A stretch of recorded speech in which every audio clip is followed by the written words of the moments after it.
व्हिडिओमध्ये आपण बघणार आहोत की जीएसटी जो आहे तो आपल्या स्मॉल बिझनेससाठी किती महत्त्वाचा आहे, त्यात तुम्हाला कोणत्या अडचणी येऊ शकतात आणि त्यामध्ये आपल्याला वर्कआउट कसं करायचं आहे। जर जीएसटी नंबर तुम्हाला कोणी काढायला सांगत असेल तर त्याआधी तुम्ही हा व्हिडिओ नक्की बघा। जेव्हा पण जीएसटी नंबर काढायचा असेल तेव्हा ॲटलिस्ट ह्या व्हिडिओमध्ये दिलेल्या चेकलिस्ट तरी तुमची कंप्लीट आहे का हे तुम्ही नक्की बघा। आता आपण सुरुवात करूया व्हिडिओला। जीएसटी आपण डिकोड करणार आहोत स्मॉल बिझनेसेससाठी। तर जीएसटी म्हणजे काय, तर जीएसटी म्हणजे गुड्स अँड सर्व्हिस टॅक्स। तर तुम्हाला असं वाटत असेल की जीएसटी मध्ये कुठल्या कुठल्या गोष्टी येतात बरं, तर एक लक्षात ठेवा, तुम्हाला माहिती असलेल्या तुम्हाला माहिती नसलेल्या सर्व वस्तू अथवा सेवा ह्या कायद्याला बंधनकारक आहेत। जर तुम्हाला टॅक्स द्यायचा असेल तर त्याच्यासाठी गव्हर्नमेंटने काही रेट्स दिलेले आहेत। 0 रेटेड, 5%, 12%, 18% आणि 28%। याच्यामध्ये सुद्धा व्हेरिएशन्स आहेत खूप सारे, पण बेसिकली ह्या 5 प्रकारच्या पद्धतीमध्येच तुमचं टॅक्स जे आहे हे कॅल्क्युलेट केलं जातं। तर जर तुम्ही हा जीएसटीचा नंबर जेव्हा पण तुम्ही महाराष्ट्रातून काढत असाल तर तुमचा जीएसटी हा 27/27/27 ह्या नंबरने सुरू होणार आहे। जीएसटी नंबर काढताना एक लक्षात घ्यायचं आहे की तुम्हाला तुमच्या सगळ्या खऱ्या इन्फॉर्मेशनच प्रोव्हाइड करायच्या आहेत। सगळ्यात महत्त्वाचं, जीएसटी नंबर तुम्हाला काढायची खरंच गरज आहे का हे तपासा। ते कसं तपासणार? एक तर तुमचा बिझनेस हा वर्षाला, जर तुम्ही वस्तू या क्षेत्रामध्ये काम करत असाल, जर तुमचा टर्नओव्हर मोर दॅन 40 lakhs म्हणजे 40 लाखाच्या वर असेल तर तुम्हाला जीएसटीचा नंबर काढणं हे कायद्याने बंधनकारक आहे। तेच तुम्ही सेवा म्हणजे तुम्ही शिक्षक असाल, तुम्ही सॉफ्टवेअर क्षेत्रात काम करणारे असाल, तुम्ही कुठलेही फ्रीलान्सिंग करणारे असाल, तुम्ही कलर करणारे असाल, तुम्ही आर्टिस्ट असाल, तुम्ही कुठल्याही पद्धतीची सेवा या स्वरूपात जर तुमचं काम असेल तर तुम्हाला 20 लाख रुपयाचा तुमचा टर्नओव्हर जेव्हा क्रॉस होतो तेव्हा तुम्हाला जीएसटी नंबर जो आहे हा कायद्याने काढणं हे बंधनकारक आहे। तर जीएसटीचे काही बेनिफिट्स आहेत ते आपण बघूयात। जीएसटी मध्ये तुमचा सेल जो आहे टार्गेट ठेवून काम करू शकता, कारण जेव्हा कुठलाही बिझनेस ओनरला एक माहिती असते की माझा सेल्स होतो, बट ॲक्च्युअल फिगर्स ह्या छोट्या बिझनेसमॅनकडे नसतात आणि ह्याचाच फायदा घेऊन बँक किंवा फायनान्शियल इन्स्टिट्यूशन तुम्हाला जास्ती रेट ऑफ इंटरेस्टवर लोन देतात। जर तुमचा जीएसटी नंबर असेल आणि तुमचा बिझनेस त्या तोडीचा असेल तर तुम्हाला, कारण बाय डिफॉल्ट तुमचा जीएसटी आहे हा तुमचा टर्नओव्हर म्हणजेच सेलवर तुम्हाला द्यायचा आहे। तर तुमचा सेल जेवढा जास्ती असेल तेवढा तुमचा टर्नओव्हर हा वाढणार आहे। त्यामुळे तुम्ही 1 रुपया जो सेल करताय त्याच्यावर तुम्हाला जीएसटी हा भरायचा आहे। त्यामुळे तुमच्या सेल्सच्या फिगर्स ह्या तुमच्याकडे प्रूफ ऑफ सेल आहे। आपण कुठल्याही जेव्हा बँकेत जातो, तुम्ही ॲज अ बिझनेस ओनर आहात, तुमच्याकडे कुठलंही सेल्सचं प्रूफ नसतं। बँक स्टेटमेंट सोडलं की तुमची खातेवही सोडली तर तुमच्याकडे आजचं जसं काही प्रूफ हे नसतं। ते प्रूफ तुमच्या जीएसटीचे रिटर्न्स बघितल्यानंतर बँकांना कळतं की ह्या माणसाचा खराच तेवढा बिझनेस आहे। तुमची असेसमेंट जी आहे, तुम्हाला काय टॅक्स भरायला पाहिजे, म्हणजेच जर तुमचं प्रॉफिट हा 5 लाखाच्या वर जाणार असेल तर तुम्हाला ॲडव्हान्स टॅक्स ॲप्लिकेबल होतो। त्यासाठी तुम्हाला स्वतः तुमचा टॅक्स हा 15 मार्चपर्यंत पूर्ण भरावा लागतो। ॲडव्हान्स टॅक्सवर तुम्हाला जर तुम्हाला व्हिडिओ हवा असेल तर तुम्ही चॅनलला नक्की सबस्क्राईब करा, कारण आपल्या चॅनलवर आपण खूप साऱ्या गव्हर्नमेंटच्या कॉम्प्लिकेटेड गोष्टी सोप्या करून सांगण्याच्या पद्धतीने आपण प्रयत्न करणार आहोत। तर टाइमली असेसमेंटमध्ये तुम्हाला तुमच्या जीएसटीचा सेल्स फायनल झाल्यामुळे तुमचा प्रॉफिट हा येत्या वर्षात माझा किती असणार आहे इन्कम टॅक्स रिटर्न फाईल करण्याच्या आधी तुम्हाला माहीत असतो। त्यामुळे ज्या तुम्हाला इन्कम टॅक्सच्या ज्या लेट फीज बसू शकतात त्या तुम्ही वाचवू शकता, कारण तुम्ही ॲडव्हान्स टॅक्स जो आहे ऑलरेडी गव्हर्नमेंट ट्रेजरीत जमा केलेला असतो। ह्याच्यानंतर तुम्हाला ह्यूज मार्केट जे आहे हे अवेलेबल होऊन जातं। जसा तुमच्याकडे जीएसटीचा नंबर येतो तसं तुम्हाला 1 नेशन 1 टॅक्स ह्या हिशोबाने अख्ख्या भारतामध्ये तुम्ही कुठेही तुमचं प्रोडक्ट जे आहे हे सेल करू शकता। ह्या झाल्या सगळ्यात जमेच्या बाजू। आता एक लक्षात घ्या, जर तुम्ही इनिशियल लेवलला आहात, तुमचा वर्षाला उत्पन्न हे 10-12 लाखाच्या मध्ये आहे, तर काहीही वाईट वाटून घेऊ नका। उगच GSTचा नंबर काढून नका. कंटिन्युअस बेसिसवर जर तुम्हाला काही कॉन्ट्रॅक्ट मिळणार असेल तर आणि तरच, पण ते कॉन्ट्रॅक्टची रक्कम, तुमचा फायदा हा तुमच्या करंट बिझनेसपेक्षा जर मोर दॅन 30-35% असेल तर तुम्ही GST नंबर काढायला हवात. अदरवाईज तुम्ही GST नंबर नाही काढलात तर खूप चांगलं राहील. कारण GSTचे तुम्हाला मंथली रिटर्न्स फाईल करावे लागतात.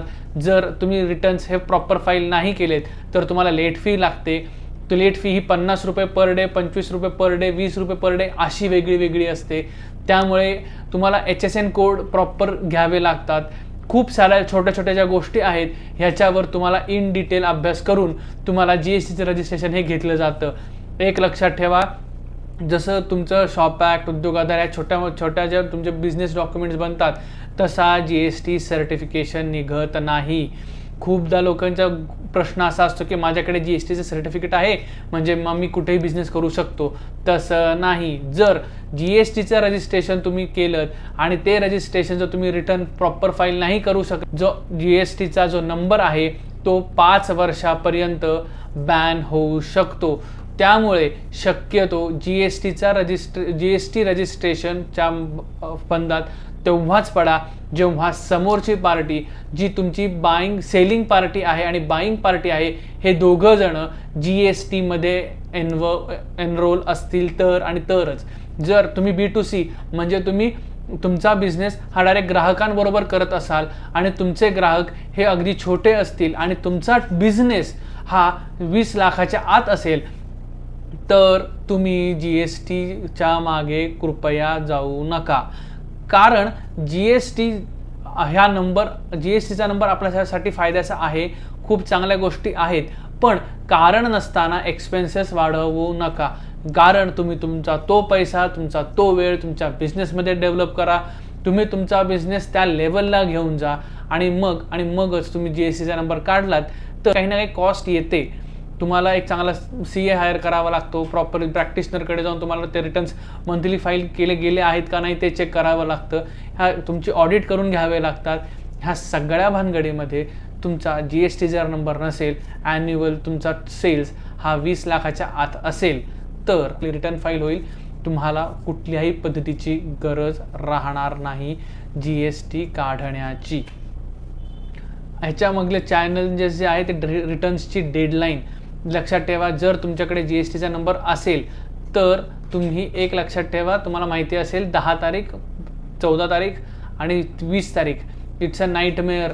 कारण 10 तारखेच्या आधी तुमची सगळी सेल्सची बिलं गेली पाहिजेत पोर्टलवर. ती जर 10 तारखेच्या आत गेली तर 13 तारखेला समोरच्या पार्टीला ती बिलं दिसतात. त्यानंतर 20 तारखेला तुमचा जो टॅक्स लायबिलिटी आहे ती टॅक्स लायबिलिटी आपल्याला पे करावी लागते.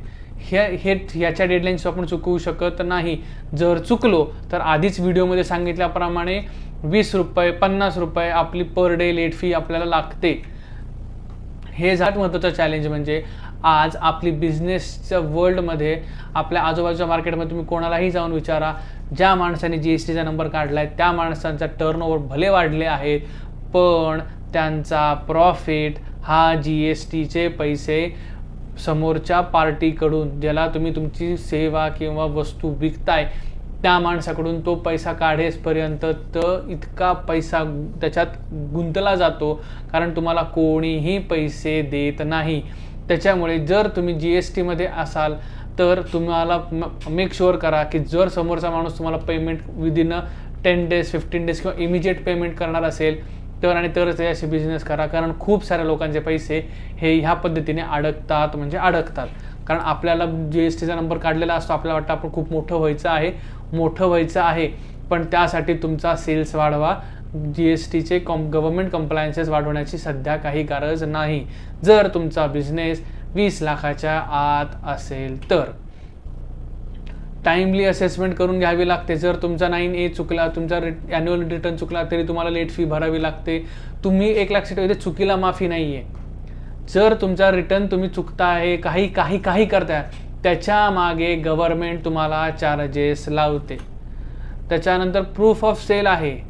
प्रूफ ऑफ जे आहे हे आहे, रेकॉर्ड मेंटेन होतं आहे, बरोबर आहे, पण त्यासाठी ते गव्हर्नमेंट कधी पण चेक करायला येऊ शकतं. त्याच्या आत्ता गव्हर्नमेंटने 2023च्या एंडला 2017च्या असेसमेंट्स चालू केल्या आहेत. म्हणजे 5-5, 6-6 वर्ष जुन्या गोष्टी तुम्हाला रेकॉर्डला मेंटेन ठेवाव्या लागतात. गव्हर्नमेंट त्याच्यावर कधी पण काहीही विचारू शकते.